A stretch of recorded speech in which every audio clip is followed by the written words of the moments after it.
Hola a todos, este es un nuevo video de la serie de videos que se ha realizado para la materia de arquitectura de computadores de la carrera de Ingeniería y Sistemas de la Universidad Nacional de Loja. Los integrantes son Catherine Alama Cumbicus y Juan Carlos González.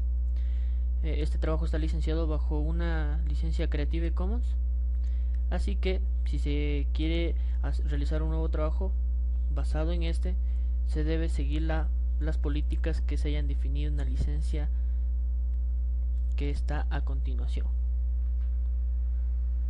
Como podemos ver, aquí encontraremos más detalles.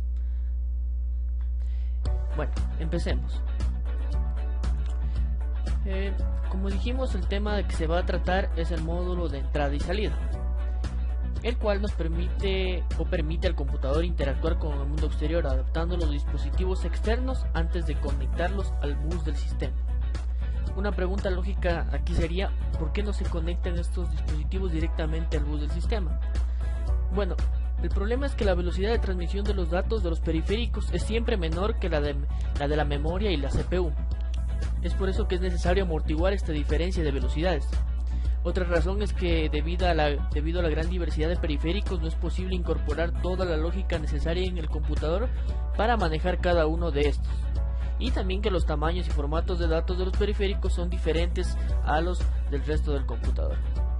Entre los dispositivos de entrada y salida típicos tenemos los que son de entrada y salida básica, que son el teclado, ratón, pantalla; de almacenamiento como discos, disquetes, cintas, CD-ROM; de impresión y escáner, impresoras, plotters, escáneres; de comunicación, redes, módems; de multimedia, que pueden ser de audio, de video y de automatización. Tenemos también aquí una gráfica de un mainboard donde podemos visualizar claramente lo que es los controladores hardware del módulo de entrada y de salida. Aquí podemos diferenciar una entrada para audio, para micrófono; esta sería tal vez para pantalla, para un monitor, unas USB. Bueno, vamos a hablar un poco de lo que es el periférico, ya que está intrínsecamente relacionado con este módulo de entrada y salida. Como decíamos, un periférico permite la transferencia de información entre la CPU y el mundo exterior, y también es la interfaz que traduce la información asíncrona y analógica del mundo exterior a la información síncrona y codificada del computador. Aquí tenemos un gráfico donde encontramos lo que es el bus del sistema y los dispositivos conectados a él, que como por ejemplo el CPU, la memoria, el módulo de entrada y salida, y a su vez los dispositivos periféricos como el teclado, monitor, impresora, y que están conectados a estos módulos de entrada y de salida. Como podríamos recordar anteriormente, se había hablado que un bus del sistema es el canal donde se interconectan los dispositivos con el procesador. En sí, físicamente el bus del sistema va a ser un conjunto de cables. Bueno, entre las funciones básicas de este módulo de entrada y de salida tenemos tres principales. Tiene más, pero estas son las tres que lo caracterizan, que son el direccionamiento, la sincronización y la transferencia. Bueno, cuando hablamos de direccionamiento hacemos referencia a la selección del dispositivo correspondiente de entre todos los dispositivos presentes en el sistema.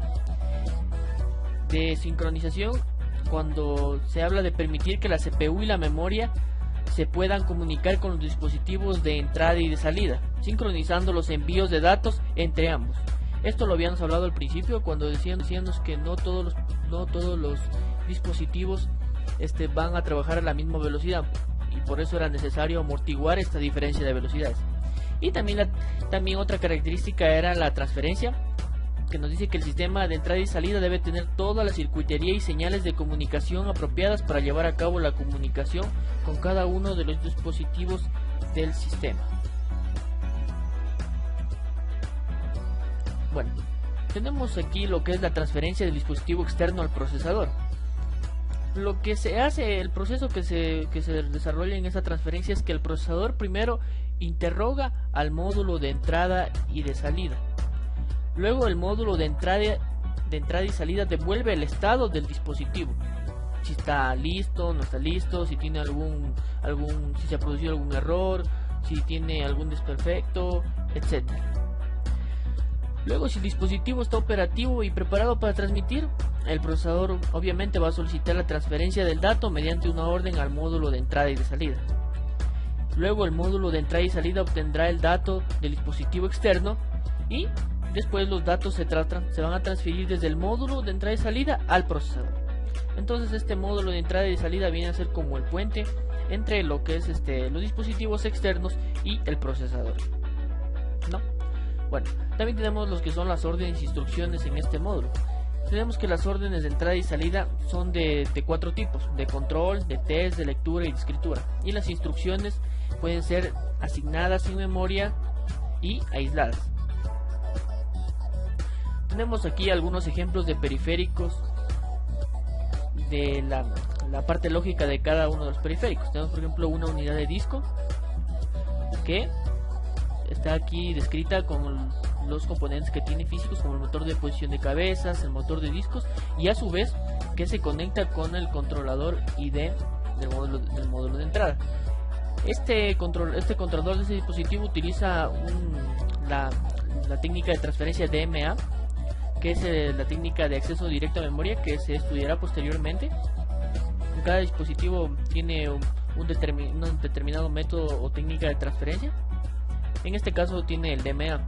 También dice que en este controlador se va a desarrollar lo que es la codificación y la decodificación de instrucciones, y también se va a utilizar lo que son el registro de datos y el registro de control para poder realizar las operaciones, almacenarlas, etc.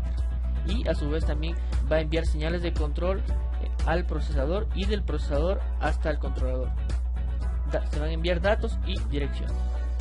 También tenemos lo que es el modelo de un puerto en serie de una interfaz RC-232C. Este puerto más o menos vendría a ser el que se lo utiliza para conectar un proyector. Este dispositivo también tiene su controlador en el cual tenemos lo que es un reloj. Bueno, un reloj es la parte de la CPU que proporciona una sucesión de impulsos eléctricos, llamados ciclos también, a intervalos constantes. Cada sucesión va a marcar el instante en que debe comenzar un paso de una instrucción. A su vez también este controlador va a hacer uso del registro de datos, registro de control, va a enviar datos, va a recibir datos, por él van a pasar las direcciones y también las señales de control. También teníamos lo que era la entrada y salida común y aislada. Según el modo de seleccionar el periférico y el acceso a sus registros de control, datos y estado, puede ser entrada y salida común o asignada, o entrada y salida que era aislada, simple. Bueno, esta entrada o salida común, el acceso a estos módulos se realiza de igual modo a como se accede a un dato de memoria principal. Los periféricos se integran en el computador como si fueran parte de la memoria, y comunicarse con un módulo de entrada y salida es leer y escribir en memoria. Cada uno de estos módulos va a tener la operación read y la operación write. Las ventajas de esta entrada y salida común es que se aprovecha la potencia del juego de instrucciones, pero el inconveniente es que desperdicia parte del espacio de las direcciones. Vamos aquí a ubicar que los dispositivos están conectados directamente a lo que es el bus de sistema y tienen una relación bidireccional, reciben y envían datos, read and write. Bueno, también tenemos lo que es la entrada y salida aislada o separada. El acceso a la entrada y salida está contemplada en la arquitectura, por ejemplo de 32 o 64 bits dependiendo del tamaño de palabra que aguante el procesador. Existen dos mapas de memoria separados, uno para memoria y otro para entrada y salida. Existen también señales e instrucciones específicas de acuerdo al tipo de procesador, y las ventajas y desventajas son contrarias a la de entrada y salida común. Aquí tenemos lo que son los dos mapas de memoria separados, el uno de memoria y el otro para la entrada y salida de datos. Como podemos ver, la uno utiliza lo que es solo el bus del sistema, y en cambio la otra utiliza un bus de memoria y a su vez también un bus de entrada y salida a cada módulo de entrada o salida. También habíamos hablado al principio de que existían métodos de entrada y salida. Existen tres. Cada uno ha sido proceso se ha desarrollado a través de la evolución de otro. Primero se desarrolló lo que es la entrada y salida programada. Como tuvo falencias, se desarrolló posteriormente lo que es la entrada y salida por interrupciones, y como no era un método eficiente del todo, se desarrolló actualmente lo que es la entrada y salida por acceso directo a memoria DMA, que es la más actualizada actualmente, y posteriormente estudiaremos y explicaremos el por qué es el método más efectivo de entrada y salida. Bueno, la entrada y salida programada. Bueno, la CPU tiene en esta entrada y salida el control absoluto de la operación. Inicia y lleva a cabo la transferencia. Todo va a estar a cargo de la CPU, del procesador. La CPU se va a dedicar por completo a realizar la operación de entrada y salida. Va a realizar tanto la comprobación de estado como la transferencia y la inicialización. Por eso es poco eficiente, porque también el CPU debe dedicarse a desarrollar las demás tareas, y si se encuentra tan centrada en una sola tarea, las demás van a perder tiempo en realizarse, o van a haber demoras o congestión. Pero una ventaja de esta entrada y salida programada es que requiere hardware mínimo. Aquí tenemos a modo de explicación un bucle de espera activa que nos va a indicar cómo trabaja esta entrada y salida programada. Tenemos un método que nos dice inicializar periférico, y a su vez dentro del método se encuentra una sentencia repetitiva, mientras que dice que mientras existan datos que transferir, recoger el estado del periférico, preguntar si está el periférico listo, en qué estado está, qué ha pasado, etcétera. Y si el estado del periférico es preparado, entonces va a comenzar a transferir información. Todo este proceso lo va a realizar hasta que existan los datos que transferir. Cuando ya no existan datos que transferir, va a salir y se va a completar todo el proceso de ejecución. En esta entrada y salida programada teníamos este problema, como porque, por ejemplo, que el procesador va a tener que esperar un tiempo considerable a que el módulo de entrada y salida en cuestión esté preparado para recibir o transmitir los datos, ya que siempre va a depender de este para comenzar a realizar las operaciones. También el procesador, mientras espera, debe comprobar repetidamente el estado del módulo de entrada y salida. Como consecuencia, se va a degradar el nivel de prestaciones de todo el sistema. Una alternativa a esto consiste en que el procesador, tras enviar una orden de entrada y salida a un módulo, continúe realizando algún trabajo útil. El módulo de entrada y salida luego debe interrumpir al procesador para solicitar su servicio cuando esté preparado ya para intercambiar datos con él. El procesador entonces ahí recién deberá ejecutar la transferencia de datos como antes, y después deberá continuar con el procesamiento previo de datos que tenía. Esto es lo que hace la entrada y salida mediante interrupciones, que corrigió los problemas que se suscitaban en entrada y salida programada, donde la CPU obviamente no podía hacer otros trabajos, y la CPU debería esperar durante horas a que se teclee una determinada tecla, esperando la respuesta de ese proceso. Bueno, como dijimos, la solución fue la entrada y salida mediante interrupciones, donde la CPU va a seguir con los otros trabajos sin descuidar el trabajo que se le envía o la tarea que tenga que realizar del módulo de entrada y salida. Y cuando el periférico esté listo, va a avisar a través de una línea de interrupción a la CPU para que lea el dato. Aquí va a haber una conexión intrínseca entre el módulo de entrada y salida y la CPU mediante líneas de interrupción. Tenemos también un gráfico que describe la funcionalidad del funcionamiento de la entrada y salida con interrupciones. Aquí el procesador va a ejecutar operaciones o instrucciones de un programa. Al finalizar cada instrucción, comprueba si se ha producido una interrupción automáticamente. En caso afirmativo, se salva el estado actual del programa, o sea, el contador del programa y los registros se van a salvar, y se va luego a saltar a ejecutar la rutina de servicio correspondiente. Una vez que comprueba mediante la línea de control si se produce la interrupción, va a guardar el estado en la rutina de servicio. Luego esta rutina de servicio va a efectuar las operaciones apropiadas en la entrada y salida para realizar la transferencia de datos solicitadas, y al finalizar la rutina de servicio, se va a recuperar el estado de la CPU y se va a continuar ejecutando el programa otra vez antes de la interrupción, así hasta que complete todas las instrucciones que tenga el programa. Aquí cabe destacar que en esta implementación surgen dos cuestiones: cómo determinar el procesador qué dispositivo ha provocado interrupción, porque definitivamente los usuarios por lo general tienen muchos dispositivos conectados al módulo de entrada y salida, haciendo contacto con el procesador, el teclado, un micrófono, unos parlantes, una USB, etcétera. Y entonces también surge el problema de cómo va a decidir el procesador cuál de todas las interrupciones debe atender, cómo priorizar esas interrupciones.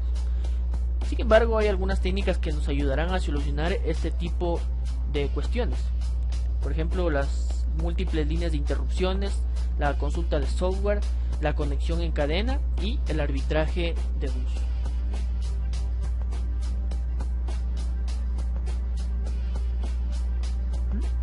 Aquí tenemos lo que son la primera técnica, que es las de múltiples líneas de interrupción. En esta técnica generalmente existen varios periféricos, n periféricos conectados que pueden realizar interrupciones, lo que obliga a establecer prioridades y decidir cómo se conectan a la CPU. También se determina que cada periférico va a tener su vector de interrupción, cada uno va a tener asignado un vector de interrupción, y en esta técnica consiste principalmente en proporcionar varias líneas de interrupción entre el procesador y los módulos de entrada y salida. Como podemos ver, tenemos varios periféricos, en los periféricos cada uno va a tener su vector de interrupción. Pero surge el inconveniente de que malgasta terminales de CPU, y también existe el problema de que si hay más periféricos que líneas, entonces no es una técnica muy óptima. También tenemos lo que es la técnica de una sola línea de interrupción. Aquí todos los periféricos van a interrumpir por la misma línea. El vector de interrupción es fijo y común a todos los periféricos. La interrupción es fijo y común a todos los periféricos. Y mediante su encuesta pooling, la CPU va a identificar el periférico y desactivará la interrupción. Y la prioridad viene determinada por el orden de la encuesta. Digamos, un determinado periférico va a compartir una misma línea como una interrupción y conectadas al bus del sistema, a la línea de bus del sistema, y va a enviar una interrupción al CPU. Lo que va a hacer el CPU es comenzar a preguntar a cada periférico si fue el que envió la interrupción, y cada uno le devolverá el estado, si fue ese o no fue ese. También tenemos la técnica de consulta de software. Aquí todos los módulos de entrada y salida comparten una línea común para solicitar interrupciones. Como podemos ver, cuando el procesador detecte una interrupción, se va a producir un salto a una subrutina de servicio, de interrupción, que se va a encargar de consultar a cada módulo, como podemos ver, para determinar cuál ha producido también la interrupción. Pero la desventaja de esta técnica está en el tiempo que consume. Imagínense que haga la pregunta a los 5 o 10 periféricos que tenga uno por uno si fue él el que hizo la interrupción. Obviamente va a consumir demasiado tiempo. En esta técnica la prioridad viene determinada por el orden en que se hace la encuesta. Es decir, va a ser una consulta secuencial a cada uno de los periféricos. También teniendo lo que es la conexión en cadena. Aquí todos los módulos de entrada y salida van a compartir una línea de común para solicitar interrupciones. Va a haber una línea de reconocimiento de interrupción que se verá conectado a los módulos unos tras otros y llegará al bus de datos. Cuando el procesador recibe una interrupción, activa la señal de reconocimiento, la cual se propaga a través de la secuencia de módulos. Como podemos ver, se propaga a través de la secuencia de módulos y hasta que alcanza al que solicita la interrupción. Aquí el procesador va a utilizar un vector de interrupción como puntero a la rutina de servicio, y la prioridad va a venir determinada por el orden en que se conectan los módulos en cadena. También teniendo lo que es la técnica del arbitraje de bus. Aquí básicamente lo que va a existir es un árbitro que va a identificar qué módulo de entrada y salida hace la petición al bus, y luego le va a dar apertura para que se comunique con el procesador. Con esta técnica, el módulo de entrada y salida, antes de poder activar la línea de petición de interrupción, debe disponer del control de bus. También el arbitrador de bus va a garantizar que solo un módulo puede activar la siguiente petición en un determinado instante. Y también es una técnica que utiliza interrupciones vectorizadas como el daisy chain o en cadena que vimos en la anterior diapositiva. Y la prioridad también viene determinada por el arbitrador. Sin embargo, estas técnicas de entrada y salida con interrupciones y entrada y salida programadas tenían problemas, ya que las dos requieren la intervención activa del procesador para transferir datos entre la memoria y el módulo de entrada y salida, y cualquier transferencia de datos debe seguir un camino a través del procesador. Por tanto, ambas formas de entrada y salida de una u otra manera van a presentar inconvenientes inherentes. Bueno, para solucionar este problema surgió la técnica del acceso directo a memoria, o DMA. Tanto en la entrada y salida con interrupciones como en la entrada y salida programada van a haber dos inconvenientes fundamentales. Lo que es la velocidad de transferencia de entrada y salida, que va a estar limitada por la velocidad a la cual el procesador puede comprobar y dar servicio a un dispositivo.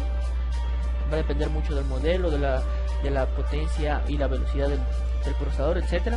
Y el procesador deberá dedicarse a la gestión de las transferencias de entrada y salida, y se debe ejecutar cierto número de instrucciones para cada transferencia de entrada y salida, porque el procesador va a estar intrínsecamente ligado a la operación de entrada y salida. Se va a ocupar de ese proceso a cada rato. Va a preguntar al dispositivo si está listo, si no está listo, va a ejecutar las operaciones, va a regresar datos, va a enviar datos también por las señales de control, etc. Entonces, si se desea transferir grandes volúmenes de datos, se va a utilizar esta técnica de memoria DMA. Vamos a ver por qué. Primero que nada, tenemos aquí un ejemplo de la transferencia de un archivo de 10 megabytes de la memoria a disco.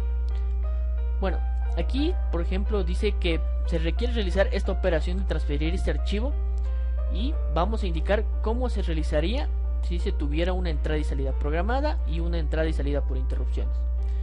Como podemos ver, los dispositivos están conectados al bus del sistema, y también tienen que llegar a la operación de entregar los 10 megabytes al dispositivo externo.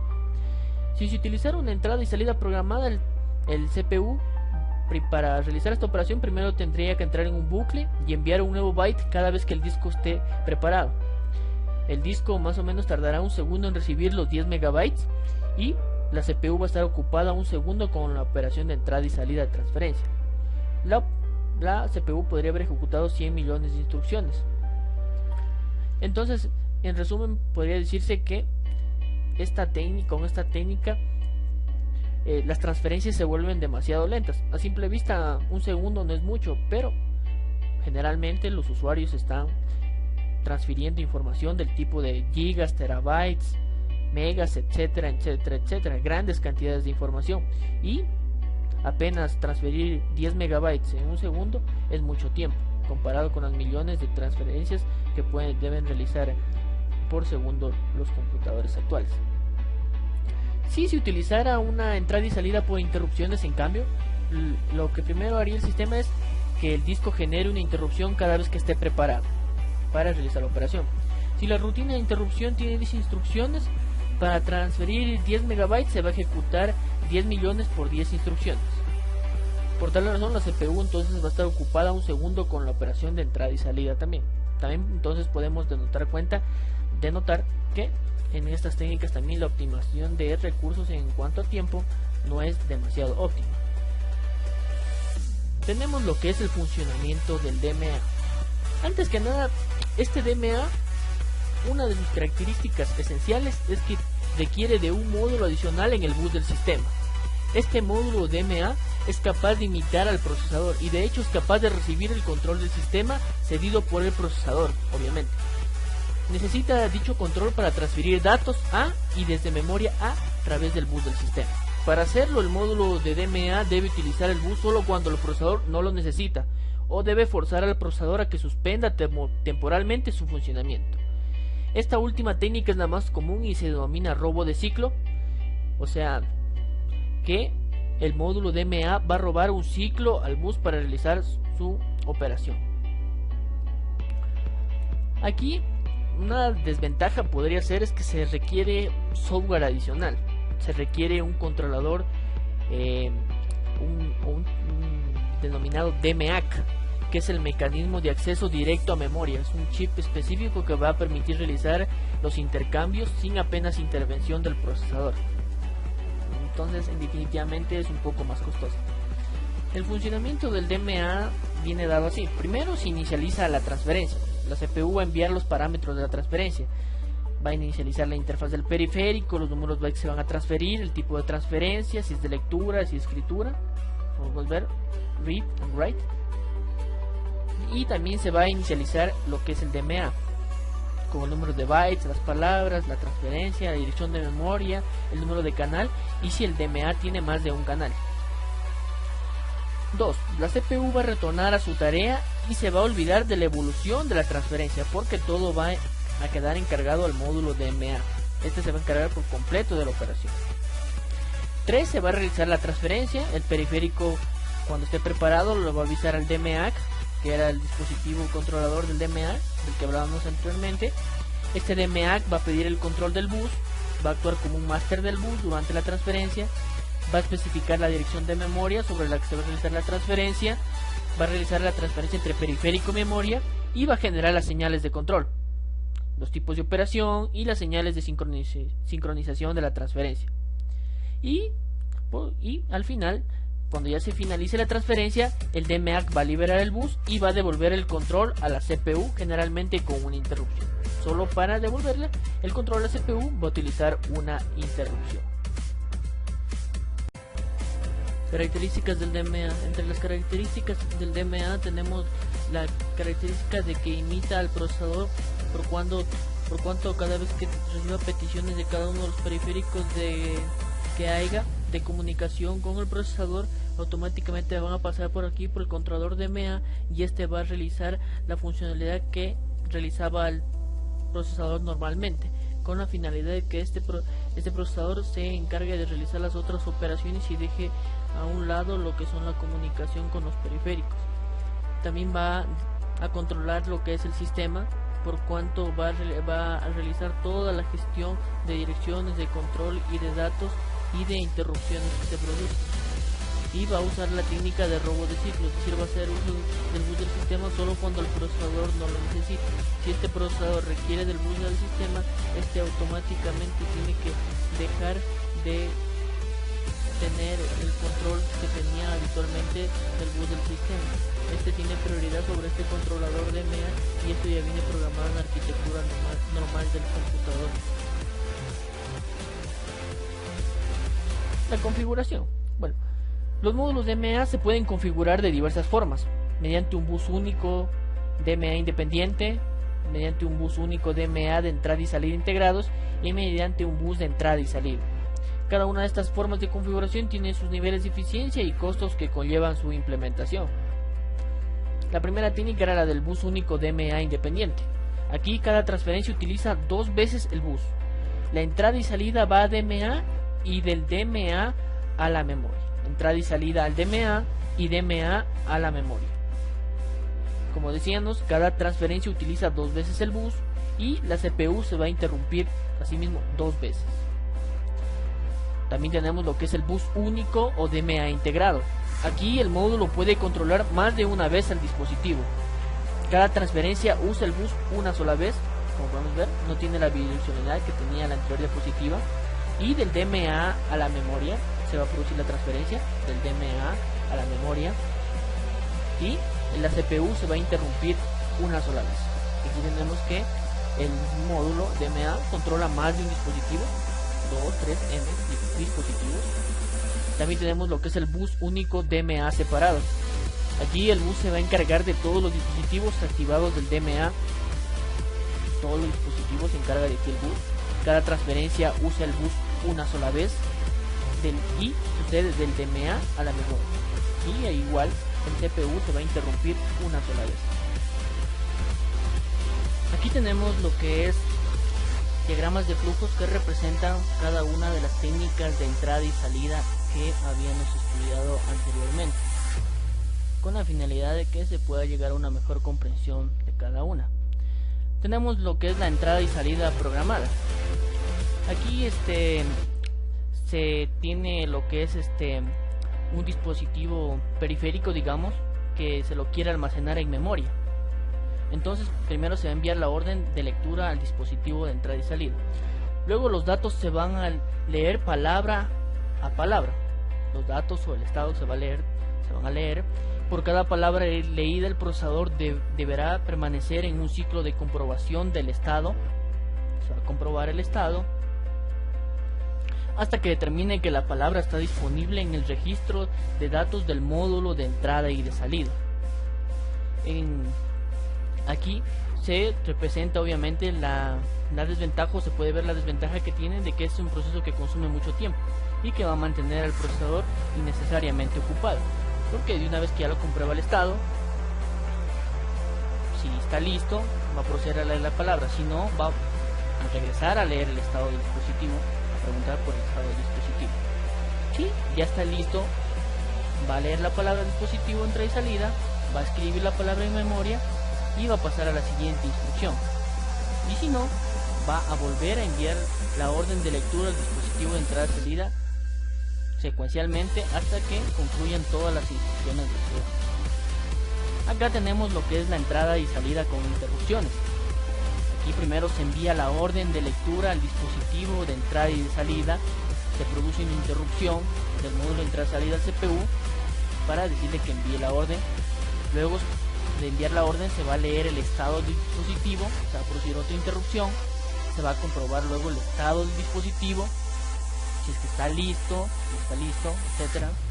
Se va a leer las palabras, si es que está listo, se va a leer las palabras del dispositivo de entrada y salida y a su vez se va a escribir la palabra en memoria. Luego, si todo ha salido bien, se va a pasar a la siguiente instrucción, se va a producir otra interrupción. Y si no, se va a regresar a enviar otra orden de lectura al dispositivo entrada y salida. Es decir, se va a producir otra interrupción para que el módulo sepa que tiene que enviar la orden. Aquí en cambio el CPU descansa un poco, puede dedicarse también a realizar otras tareas diferentes al proceso de entrada y salida que se está llevando a cabo, ¿no? Le da cierto grado de independencia. Esta técnica le da cierto grado de independencia al CPU. Y aquí también tenemos lo que es la técnica de acceso directo a memoria DMA. Aquí, como podemos ver, una técnica mucho más sencilla. Aquí primero se envía la orden de lectura al dispositivo de entrada y salida. El CPU le va a dejar la tarea a cargo, toda la tarea a cargo, vale la redundancia, ¿no?, al DMA, al módulo del DMA, y el CPU se va a encargar de realizar las demás operaciones que tenga vigentes o que tenga en pila. Luego el DMA se va a encargar de realizar las operaciones de comprobación, si está listo, a leer los estados, a escribir los datos, la lectura, etcétera. Y va al final, cuando realice todas las operaciones, va a producir una interrupción para avisarle al CPU que ya terminó de realizar todas las operaciones y devolverle el control, ¿no?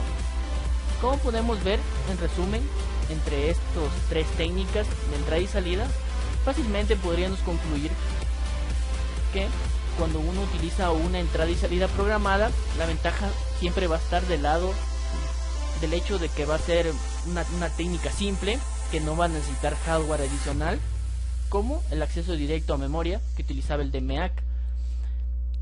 Pero las desventajas están en el hecho de que va a producir desperdicios de ciclos de reloj, se va a volver un tanto repetitivo, y el periférico va a esperar mucho.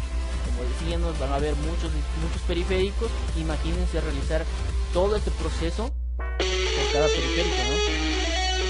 Y como lo hace secuencialmente, el tiempo demora mucho. También aquí en entrada y salida por interrupciones podemos concluir que como la ventaja tiene que es una atención inmediata al periférico comparada con la entrada y salida programada, pero de desventaja tiene que es complejo, ¿no? Necesita hardware adicional, recursos adicionales, un controlador de interrupciones que controle cada una de las interrupciones. Y acá en el acceso directo a memoria podemos concluir con una ventaja que tiene velocidad al comunicar directamente la memoria con el periférico. Inmediata, pero la desventaja va a estar en el hecho de que es complejo de programar y requiere hardware adicional, en este caso tenemos el DMA, para el control